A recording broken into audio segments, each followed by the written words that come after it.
카르타 행성의 주민 여러분, 안녕하세요. 저는 새로운 식민지를 건설하기 위한 탐험대의 일원으로 지구라는 행성을 탐험했습니다. 그리고 그곳에서 이상한 것들을 많이 관찰했습니다. 오늘은 인간의 예술에 대해 이야기하고 싶어요. 특히 레오나르도 다빈치의 최후의 만찬의 구도와 기법에 대해서요. 최후의 만찬은 예수님이 십자가에 못 박히기 전 제자들과 함께 나눈 마지막 식사를 묘사한 그림입니다. 이 그림은 예수를 중심에 두고 대칭으로 배열된 13명의 인물로 구성되어 있습니다. 원근법을 사용하여 깊이와 공간감이 느껴집니다. 외계인 관찰자로서 저는 레오나르도 다빈치가 예수의 생애에서 이 특별한 순간을 표현하기로 했다는 점이 흥미롭습니다. 아마도 단순한 식사 이상의 의미를 담고 있는 것 같습니다. 구도의 대칭도 흥미롭습니다. 균형이나 조화를 표현하기 위한 것일까요? 원근법을 사용하여 그림에 사실적인 느낌을 더했는데 15세기에 완성된 작품이라는 점을 고려하면 인상적입니다. 전반적으로 최후의 만찬은 오늘날까지도 시청자를 사로잡는 걸작입니다. 최후의 만찬의 구도와 기법을 계속 연구하면서 그림에 담긴 상징성에 깊은 인상을 받았습니다. 각 그림의 배치는 의도적이며 의미를 담고 있습니다. 예를 들어 예수님 뒤에 있는 3개의 창문은 성삼위일체를 상징합니다. 또한 각 제자의 손짓은 제자 중 한 명이 예수님을 배반할 것이라는 예수의 선언에 대한 각자의 성격과 반응을 반영합니다. 이러한 디테일은 인간 관찰자라면 간과할 수 있지만 외계인인 저는 이 작품을 이해하기 위해 보다 객관적이고 분석적인 접근 방식을 취할 수 있습니다. 최후의 만찬을 살펴볼 때는 작품이 만들어진 역사적 맥락을 고려하는 것이 중요합니다. 레오나르도 다빈치는 고전 예술과 철학 연구를 강조한 르네상스 운동의 일원이었습니다.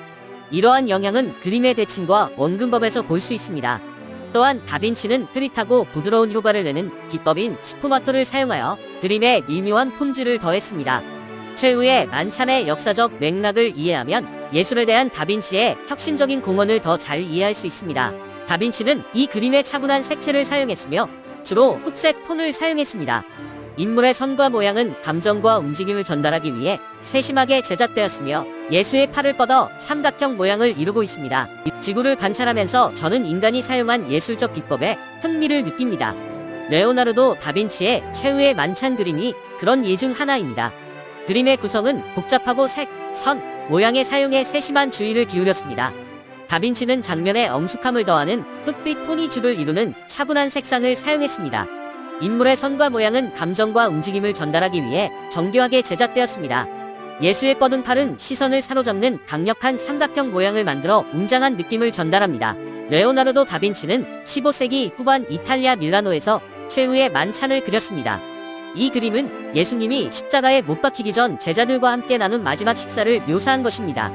다빈치는 차분한 색채와 세심하게 묘사된 선과 형태를 사용하여 장면에 엄숙함을 더하고 그 순간의 중압감을 전달합니다. 예수가 두 팔을 뻗어 만든 삼각형 모양은 그리스도의 희생과 추종자들의 단합을 상징하는 강력한 상징입니다. 다빈치는 최후의 만찬을 그릴 때 건식 프레스코 또는 세코라는 기법을 사용했습니다.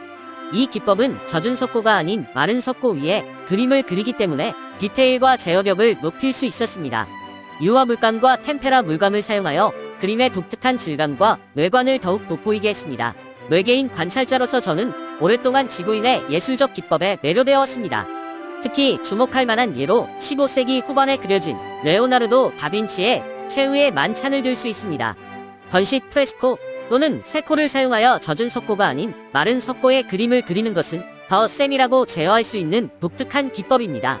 오일과 템페라 페인트를 추가하면 그림의 질감과 외관이 더욱 향상됩니다. 1495년 레오나르도 다빈치는 밀라노 공작으로부터 최후의 만찬 벽화를 그려달라는 의뢰를 받았습니다. 그는 밀라노의 교회인 산타 마리아 델레 그라치에의 식당 벽에 이 그림을 그리기로 결정했습니다.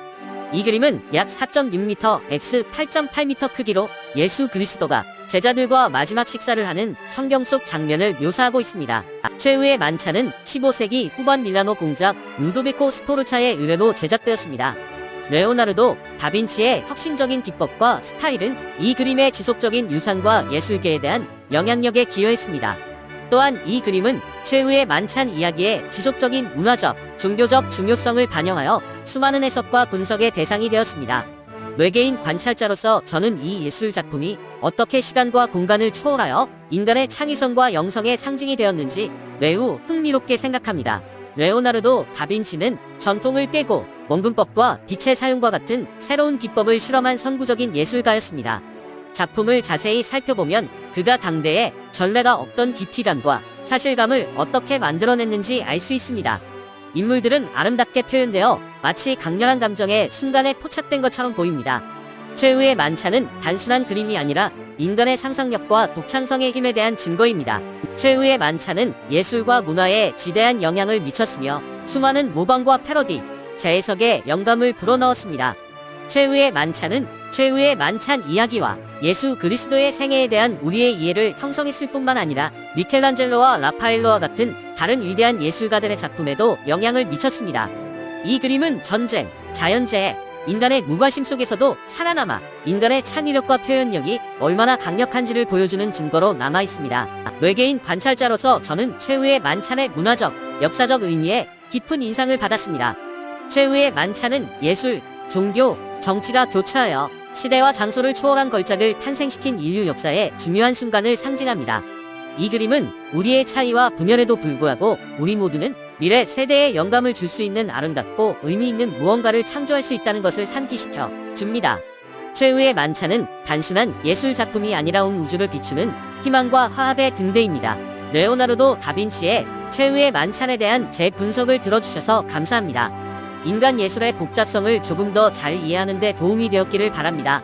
제 이야기가 흥미로웠다면 지구라는 행성을 다시 방문할 수 있도록 좋아요와 구독을 잊지 마세요. 이 콘텐츠에서 버그를 발견하면 댓글로 알려주세요. 마지막으로 유튜브에서 저와 같은 다른 세계 방문자들의 더 놀라운 이야기를 찾아보세요. 안녕히 계세요.